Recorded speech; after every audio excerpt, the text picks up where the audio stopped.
Welcome to the Seer Show. Join us as we explore medicine, health, mental health, mindset, and fitness, guided by lifelong seeker of knowledge, Sifu Raphael.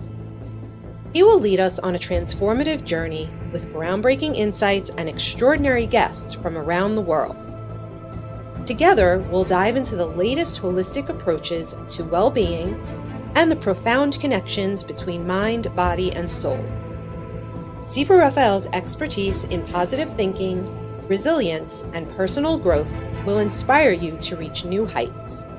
Get ready for the Seer Show. It's time to embrace a brighter, healthier, and more empowered future. 5, 4, 0.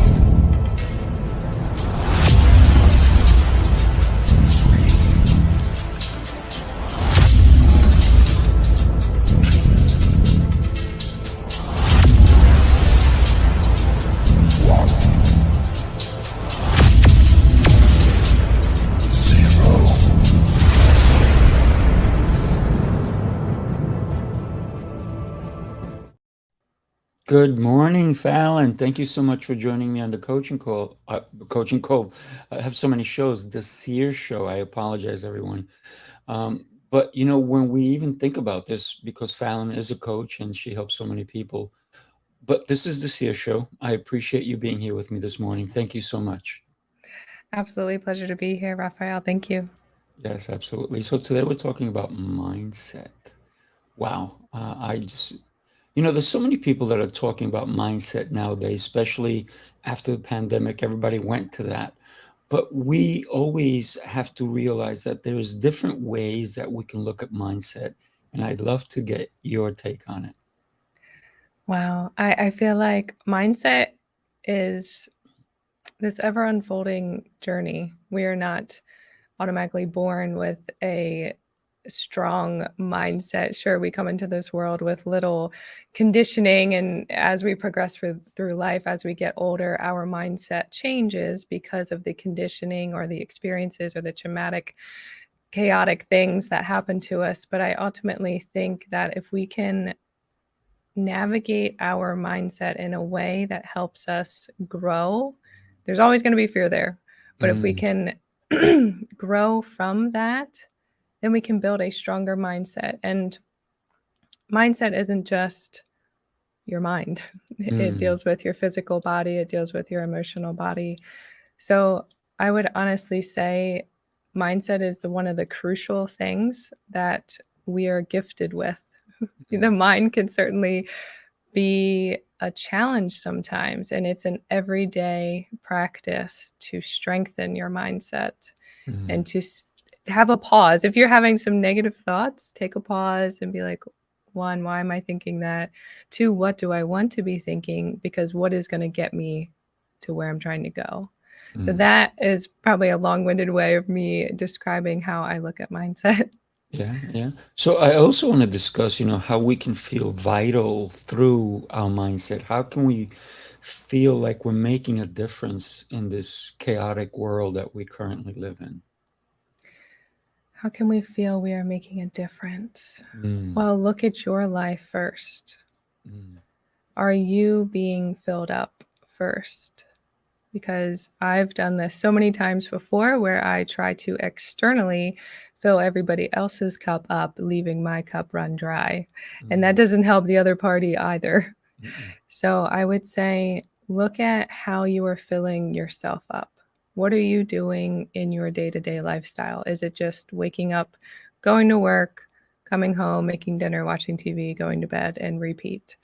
Or is it something that maybe you enjoyed martial arts, or maybe you enjoyed coloring as a kid? What are those things that help you fill your own cup up first? Because then we have a better capacity to unconditionally serve other people. And I think that is one of the most pivotal things that we can do while we are here.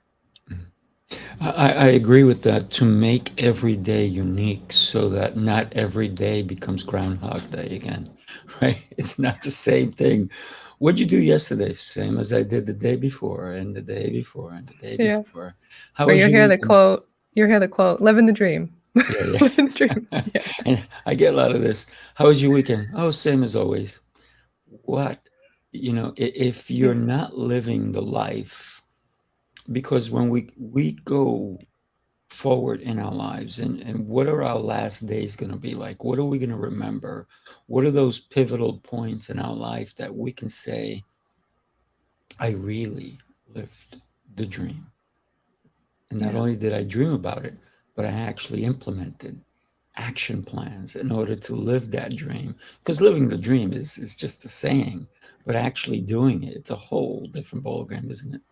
Yeah, absolutely. I think if we can be in that observer mind, the mind, like the witnesser of what's going on around us, whether it is your metaphysical body standing right beside you and you're observing yourself and seeing what you're thinking, how you're eating, how you're communicating in your relationships. I think that is also pivotal, because if you can observe, if you can be that awareness, then you have a more capacity to actually choose differently, Mhm. to, step outside of that fear. Because I think a lot of us, I know myself included, it's like we have these little minds, and it keeps us in this box of fear of, oh my gosh, what if this happens?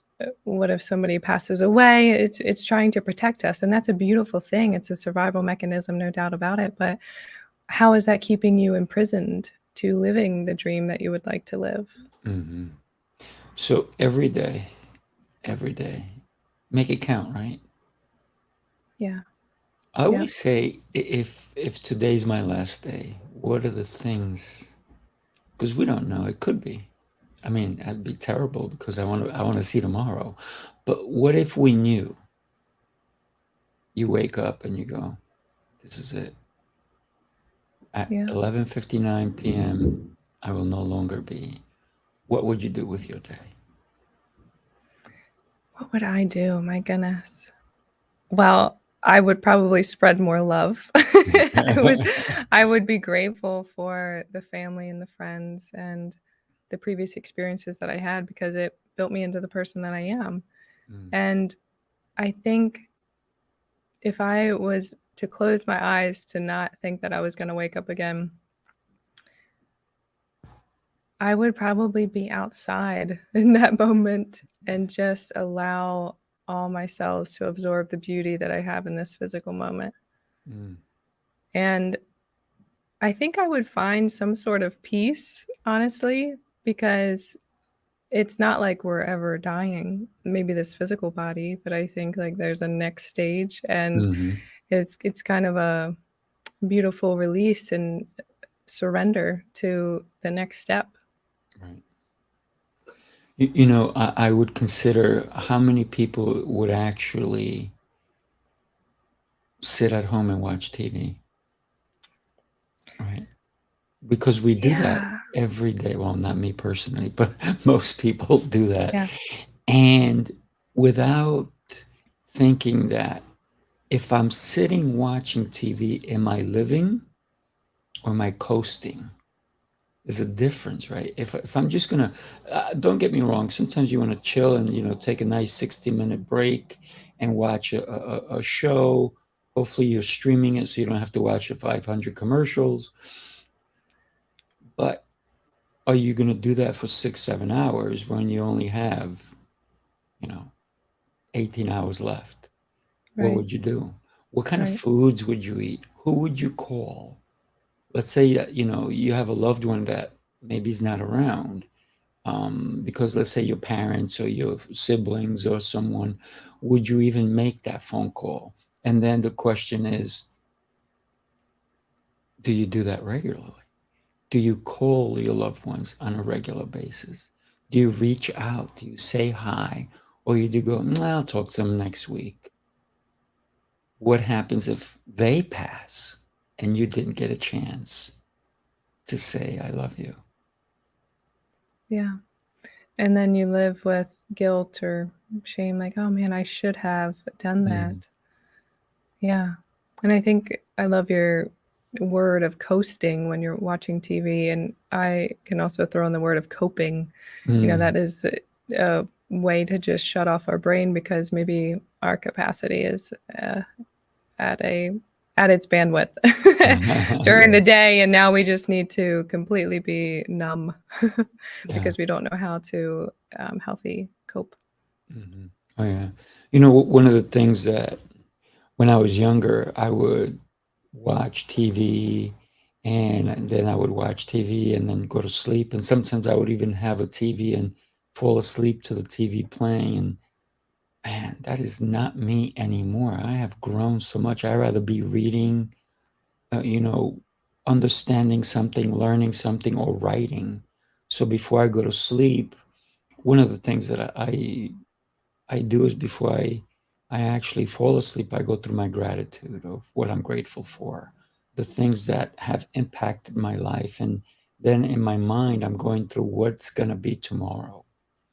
For me, it's always about growing because if I already know that tomorrow is going to be exactly like today, then I don't have to think about it, do I? Mm-hmm. Yeah. Yeah, I love that. I think one of the things that's helped me sleep better, for one, but also kind of put my mind at ease, is also that gratitude practice. And I will deeply breathe alongside of that and just literally recap my entire day, play it through my Mhm. mind, what had happened. You know, randomly yesterday, I saw another bird feather just on my trail. So it's just like these random things that can Mm. bring it with it a different consciousness or just a knowing that the universe is guiding you in some fashion. So Mhm. playing through your day is so important because it gives you clues. It gives you clues for the next day, for the next year, and it's just all about being that observer. Yeah. Yeah. Yeah. So Yeah. unique experiences. Mm-hmm. Absolutely. I'm working on a program with a colleague, and we are going to be giving people experiences that they've never had. And when we consider the experiences, it's not enough to experience, I think. I think it's deeper if we can learn something from the experience, if we can gather, if we can grow, because watching Netflix is an experience, right? Sitting down, having coffee with a friend is an experience. Sitting by yourself is an experience. But what can we gain from it? Can we get a better understanding when we're sitting with a loved one or a friend or somebody we care about or somebody that maybe is in trouble and we need to somehow help them along? Is that an experience that we can learn from? Honestly, I think especially if they're older than you, I'm not trying to be biased, but if they're older than you, I always have found there's so much wisdom there because they've Mm. had so many more years. And so just listen. Oh, yeah. Honestly, just listen. Yes. And yes, you will gain a lot from their experience. And even somebody that's younger, you Mm, know, maybe you can see part of yourself in that younger person of, oh, I remember I used mm, to think that too. mm, And you're still learning, you're still gaining from that experience because then you can honestly see how far you've grown. Or maybe there's characteristics that you admire in that younger person or older person. So mm, there's always opportunity to gain from everybody else's experience if you can be in that awareness state. Because sometimes if somebody's speaking, whether whatever age, whatever gender, it might trigger you. And that is again an opportunity for you to say, why is that triggering to me? Why can't I just let that go? There's something mm. in you that needs to be looked at. Yeah, absolutely. You know, I appreciate the fact that you brought it back to younger as well, because it's so interesting how people of all ages have a different point of view, but you only see it if you're open. If you're closed-minded and it's only my way, you'll never see the beauty of what someone else may bring, or even the complexity of what someone else may bring, because we assume they're young, they don't know anything.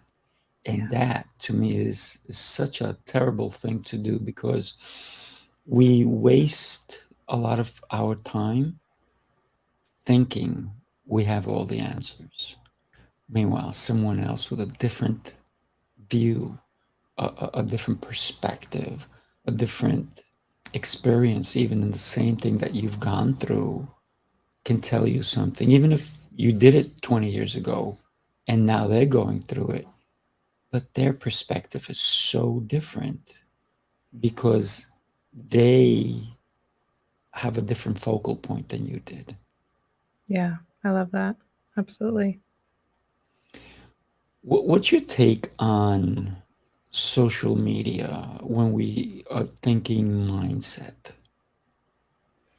That's a big one.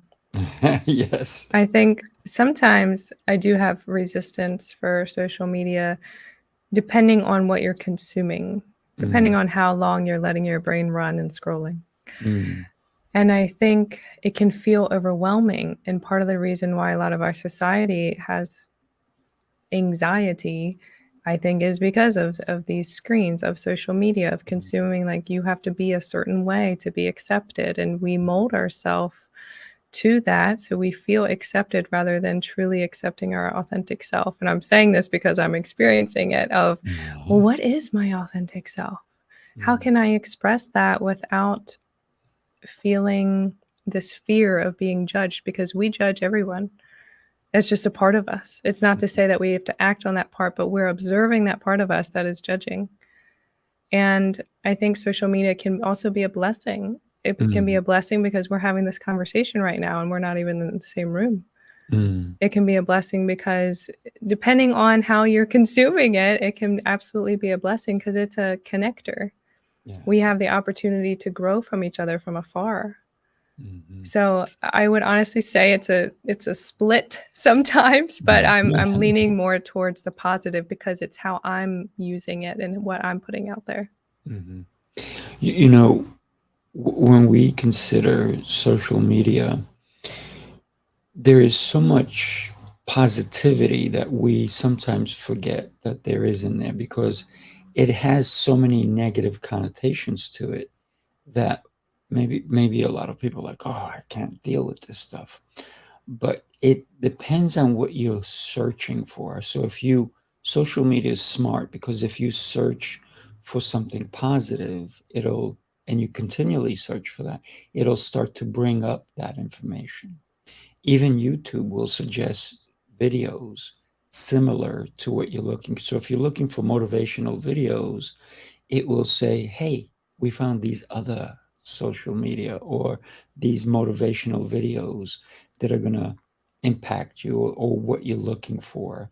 And Google does the same thing, right? So we are getting into a deeper space when it comes to suggestions because AI is now being used by all social media in order to tap in to what it is that we're looking for. If we look for ambulance chasing type of material, that's probably all we're going to see. If we're looking for, car crashes, all this kind of, that's what we're going to see. If we're looking for games, that's all we're going to wind up seeing. So it's in our hands how we can see social media. But a lot of people don't realize that, hey, why am I seeing these ads? Why am I seeing these things? Because you're telling it without knowing it, right? That this is what I want. Yeah, I love that. And I have recognized that in the content that I see as well. And it's kind of like whatever we put out there, we get back. We get more of it back. So it's what you're focusing on absolutely continues to expand. So ask yourself, what are you actually focusing on? And are you seeing that in your day-to-day life? The only thing that does not impact us is in a suggestive way is the books we read. We finish a book and there's not somebody saying, knocking on the door, hey, you got to read this other book, right? But if you were to read a book through even Kindle, they might, because it's a network, they will maybe suggest another book because these are the types of books you're reading currently.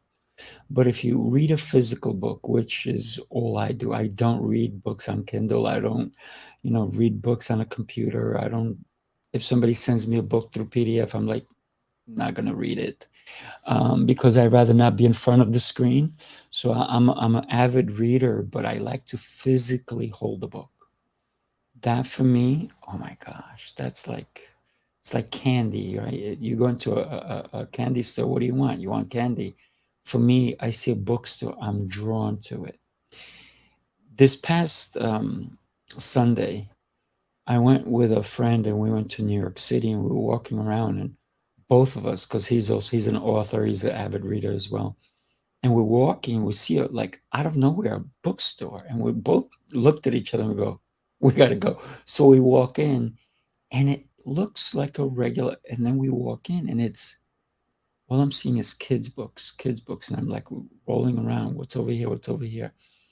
And then in the back of the room were two authors who, one was talking about gangs in New York City and the opioid problem and this and that.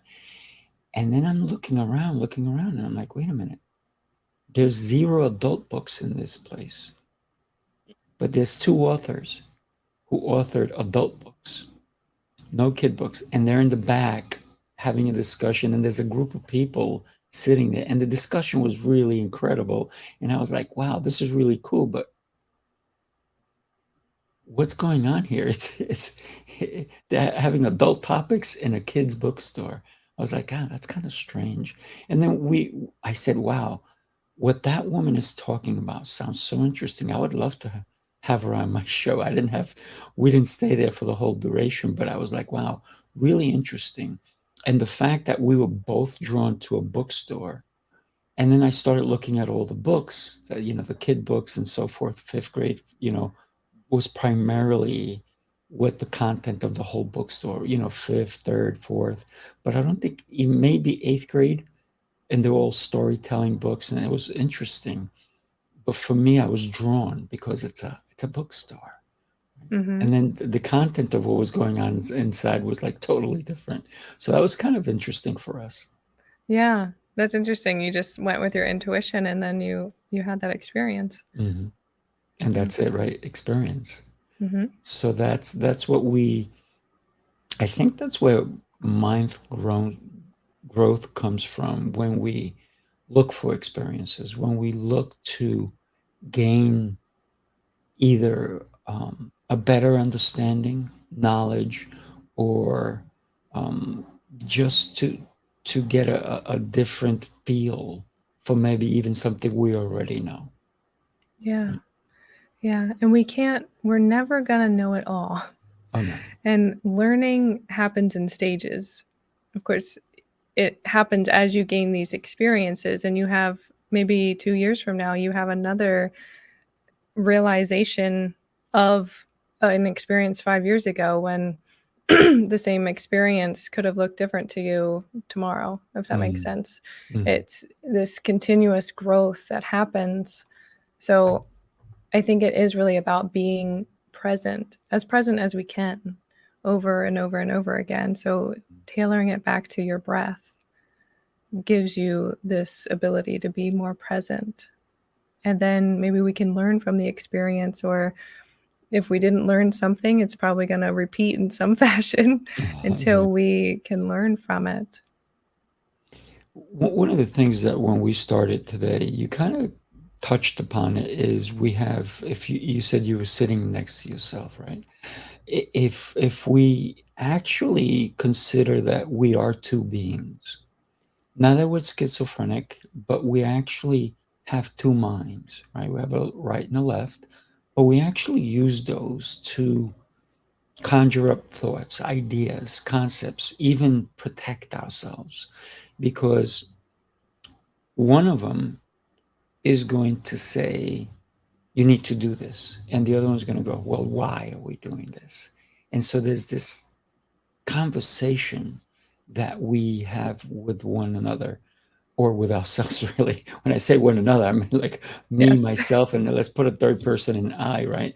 Yeah. When we consider that, it's this inner dialogue that really assists us in so many ways should I eat this food? Should I not eat this food? If I eat this food, so one of the things I always tell people is talk to your food. Say, what are you going to do to me once I consume you? How are you going to make me feel? Am I going to feel lethargic? Am I going to feel energized? Am I going to feel bloated? What are you doing to me? So it's this conversation that I have with my food, and it's that understanding of I have the power to control my actions, but sometimes I first need to go through that dialogue Mhm. of how will this serve me? Yeah, I love that. And I too talk to my food. I say a prayer prior to eating the food. Now, I love the concept of it.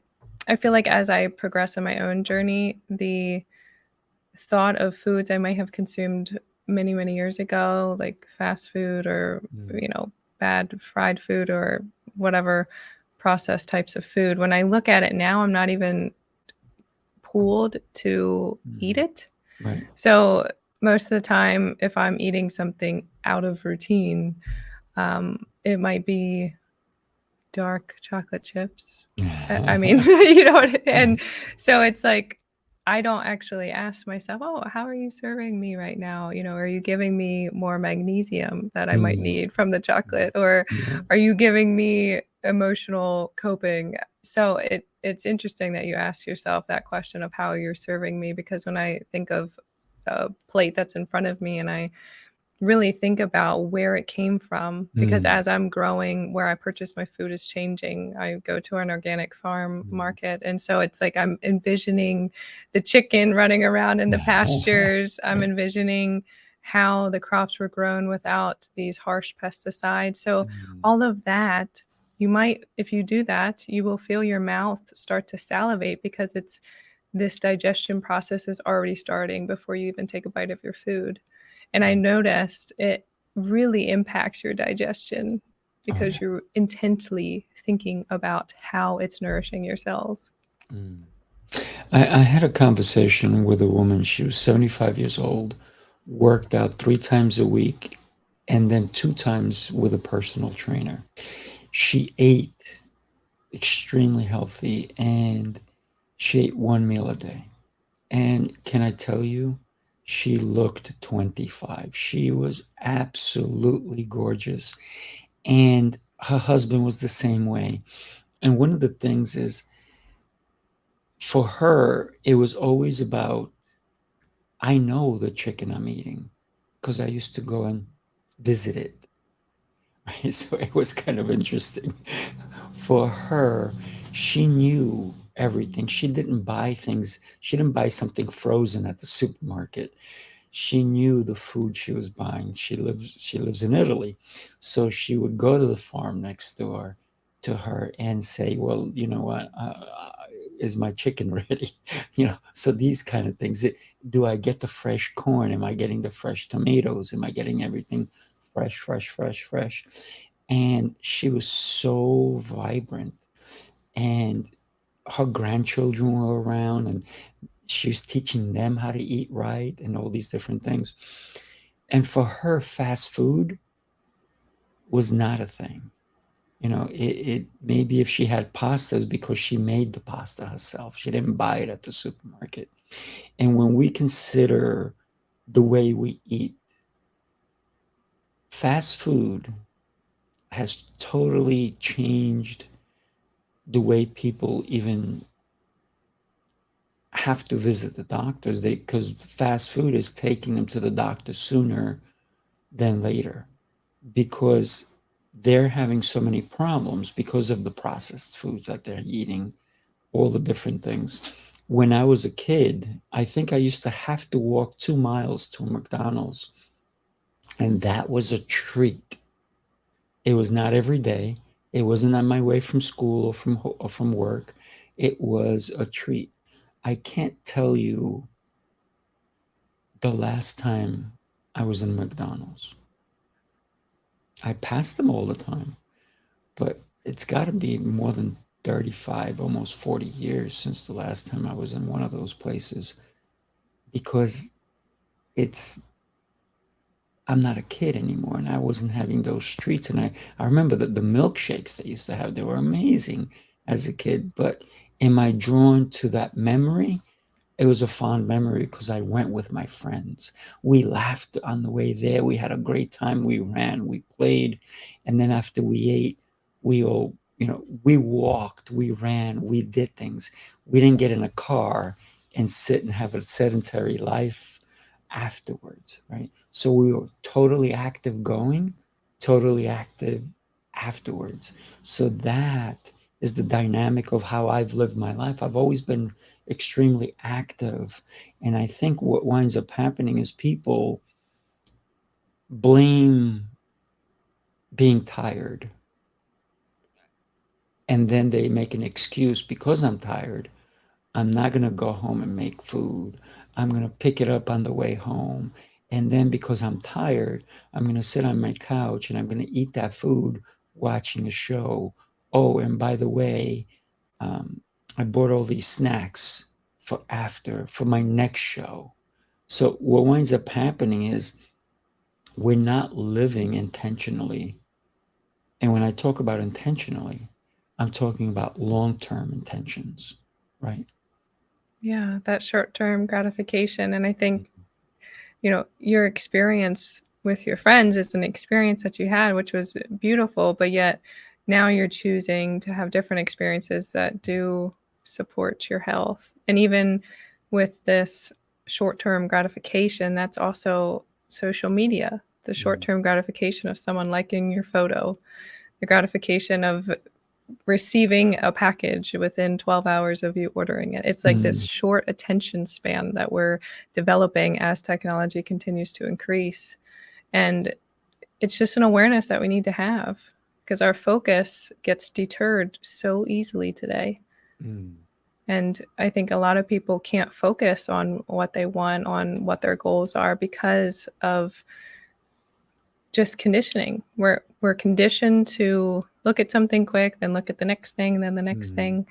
And I think if we can, again, bring it back to the present, we can grow that attention span. We can grow that focus. When we think about the way technology is moving forward, and I'm so grateful it is. Look, we're not next to each other. We're far away from one another, but we're having a clear, engaging conversation. I can see you, you can see me, you can see my gestures, you can see the way, even if I move my hands, right? And without that, we probably and even the telephone is a technology. And even if we didn't have cell phones, we still had technology because we had the wired phones back in the day, right? I don't even see people on a wired phone. How many people at home even have a home phone? I don't anymore. I used to, but I'm like, I don't need it. I do have it for my business though. For all my businesses that I have, in every one of my businesses, I have a phone, a landline, because those are still needed for business, I believe. But maybe not. Maybe technology so well intact that you don't need a landline. For example, one of my friends, he has two iPhones, and the other day we were sitting down and he pulls them both out. I'm like, why do you have two iPhones? He goes, one's for work and one's personal. I'm like, interesting. And I said, why couldn't you connect both to the same phone? He goes, well, because my job provides me with my other iPhone, my work iPhone, because I'm on call. I said, I get it. I understand. But it's still cumbersome if you think about it. Well, at least technology has allowed him to be on call and not necessarily back in the day when you were on call, you actually had to be by a landline, right? So now he could be anywhere because technology allowed him to do that. He was sitting in one of my conference rooms, and that's when he pulled out the phones, and I thought it was kind of interesting. But That is technology, interesting. right? Yes, it's going to keep evolving and as we do. And so it is this continuous adjustment that we just need to move with, I think if we resist things more, it feels more heavy. But if we just allow ourselves to continue to change, it might still feel heavy, but it's not as heavy. One thing I don't want is I don't want you to be an AI image that I'm talking to. Yeah. Yeah. I rather know that you're a live person and we're having a conversation, because believe it or not, that's what they're trying to do now. They're trying to have podcasts with AI. Wow. Did not hear that. It's interesting.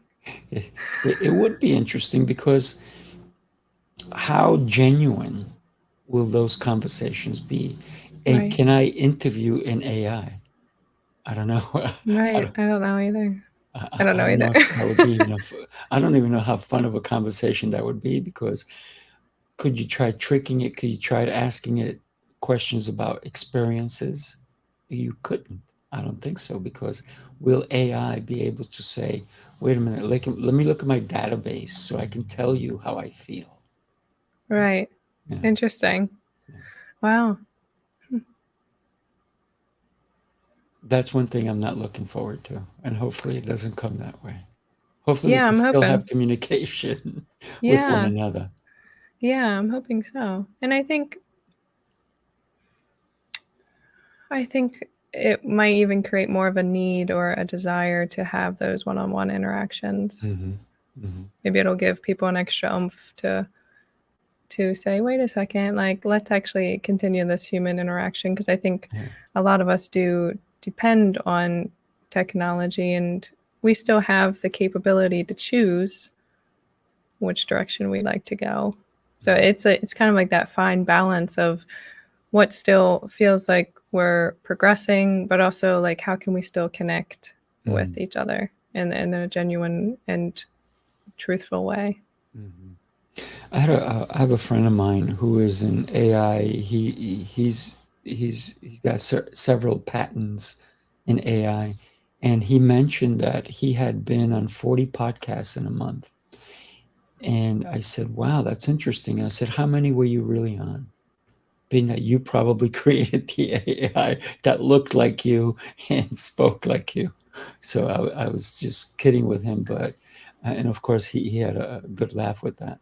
But when we consider what AI is doing and how it's helping technology, because if you can consider that a doctor can do a better operation because AI is assisting, because AI is going to do the imaging way better than a regular image would nowadays.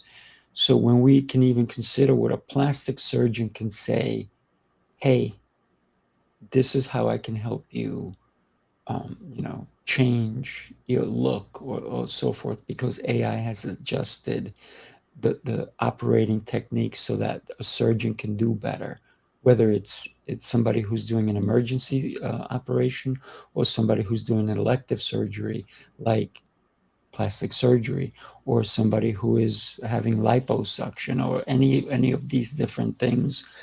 Because if it can assist the doctor to be able to perform it better, then I think that it will assist in a way where we can have a better quality of life. Because if a surgery that may take 6, 7, 8 hours can now take 4 hours, if it can shave some time off, that's going to be a better recovery time for the patient. So I think that would be really cool. Yeah. Yeah, no doubt about it. I think that would be extremely beneficial. And again, like my mind's going, well, I'm sure it's going to also make them more money because they can batch more people in and get them out. And also another part of me is saying, well, then that gives people more of an excuse to eat crappy foods, because then they can just get liposuction in one afternoon, So it's like my mind's like, well, yes, there's so many benefits, and there's also so many other things that we can think about too. Yeah. If we look at it's almost like insider trading, if you will, right? If you think that way, if I get the best deal so that I can make the most out of it. And sometimes that can be harmful, because who are we hurting in the long run, right? Yeah. So I think if we use technology to advance our growth, our mindset, then we're in the right place. But if we use it to try to take advantage, where we do only the shortcuts and that's all we are looking for, instead of how can this serve more people, how can this be a benefit, then there's where I think the difference comes in. Yeah. I absolutely agree with you. Mm. Yeah. What would you say is one takeaway that you've noticed in the last 10 years for your personal mindset and your growth? Hmm.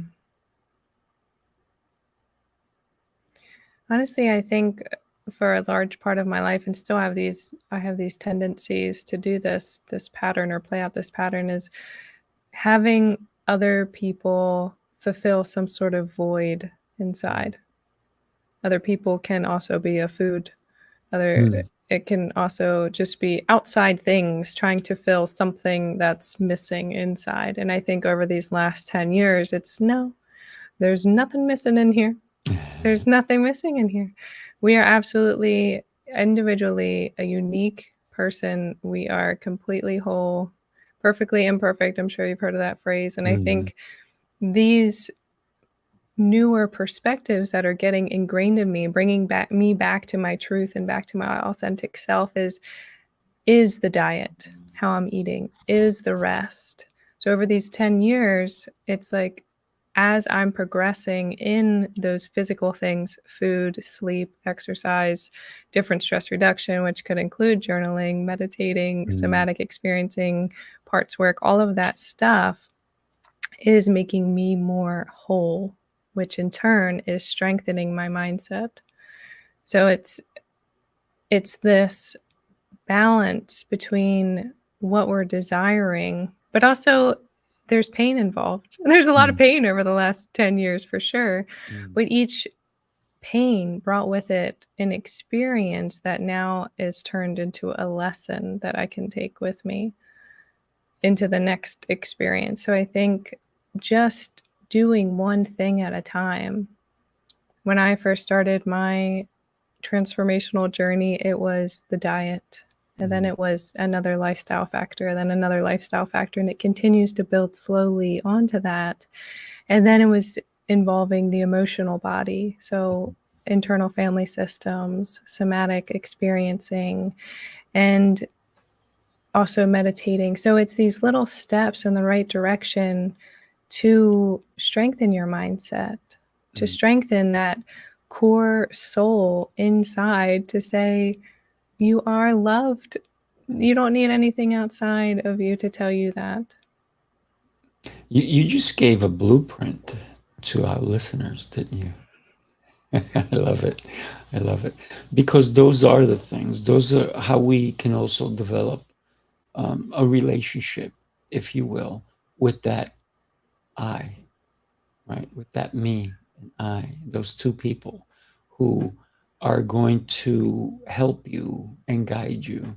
And then once we can establish that relationship, then we can do the external relationships that we need to build upon. Like you've been on my show. This is the second time coming around, and I love it. And I thank you for that. And every time that you and I talk, I get to I'll be honest with you. I get to know you more, and I get to realize that this is why we're connected, right? Because I see you as a beautiful soul, and for me, that that's what I look for. I look for the connections that inspire me, that drive me to even want to connect again and again and again and again, because it's those are the connections that fill me, right? If you will. And then there's some connections that you go, I don't think I want this in my life. So that's where that internal dialogue is, where we go, do I want more of this or do I not want more of this, right? So Yeah. thank you for being more. I appreciate Oh, you. thank you. It's very kind Yeah. of you. I appreciate you having me today. Yeah, absolutely. Thank you so much for being here with me. I think I had a blast. We talked and touched on so many different interesting ideas and concepts that I suggest everybody do me a favor and share this episode with your friends, colleagues. And if you're watching it on a replay, hit hashtag, let me know what you think of the show. And Falyn, thank you so much. I know it was early for you. I appreciate you. Go get your cup of coffee or whatever you're drinking, tea, whatever it is, and enjoy the rest of your day. Make it an exceptional one. Will do. Take care. Thank you. All right, everybody, take care. Bye-bye.